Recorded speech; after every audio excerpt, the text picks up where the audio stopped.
이번 영상에서는 대한민국에 거주하는 외국인들이 금융소비 과정에서 마주하는 여러 애로사항에 대해 이야기해보려고 합니다.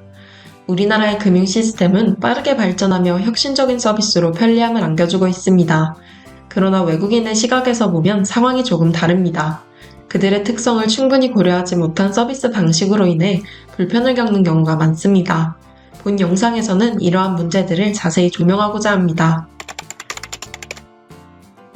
대출은 외국인이 우리나라의 금융 시스템을 이용할 때 가장 크게 부딪히는 장벽입니다. 적법한 비자 자격을 갖추고 있는 경우에도 대출 승인을 받기가 어렵습니다. 신용을 평가할 기록의 부재와 안정적인 소득 증명의 어려움 때문입니다. 1금융권에서의 대출이 어렵다 보니 고이자의 캐피털 대출을 이용할 수밖에 없는 상황이 발생합니다. 이를 해결하기 위해서는 전통적인 신용평가 모델이 아닌 외국인 신용평가 모델을 도입해 대출 상품을 개발해야 합니다. 외국인 신용평가 모델은 부족한 금융거래 기록을 대신해 직장, 거주, 가족, 소비, 통신 등 비금융 데이터를 기반으로 구성될 수 있습니다. 보통 외국인의 이름은 3-4글자 내외인 한국인의 이름보다 길기 마련입니다. 때문에 외국인의 이름을 정확하게 표기하고 기록하는 것은 은행 계좌 개설이나 신용카드 발급 과정에서 예상치 못한 문제를 일으킬 수 있습니다. 이름을 입력할 수 있는 공간의 부족이 대표적인 예시입니다. 또한 기관마다 띄어쓰기나 대소문자 구별 등 이름을 입력하는 형식이 다르기 때문에 한 곳에서는 문제없이 서비스를 이용할 수 있어도 다른 곳에서는 이용에 제약을 받게 됩니다. 이름 대신 외국인 등록번호를 사용하는 등의 방법으로 표기를 간소화한다면 문제를 효과적으로 해결할 수 있을 것입니다. 외국인이 국내에서 사업을 운영하기 위해서는 상당한 금액의 송금이 필수적입니다. 또 본국의 가족들에게 부양비를 보내거나 대학 등록금을 납부하는 등 큰 거래가 필요한 경우도 있습니다. 하지만 외국인은 일일 송금 한도가 낮아 이러한 필요를 충족시키기 어려운 경우가 많습니다.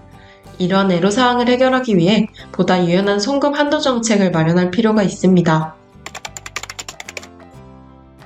국내 체류 외국인은 외국인 등록번호가 나오기 전까지는 본인 인증이 거의 불가능합니다. 그러나 외국인 등록증을 신청하고 수령할 때까지는 수주가 소요됩니다.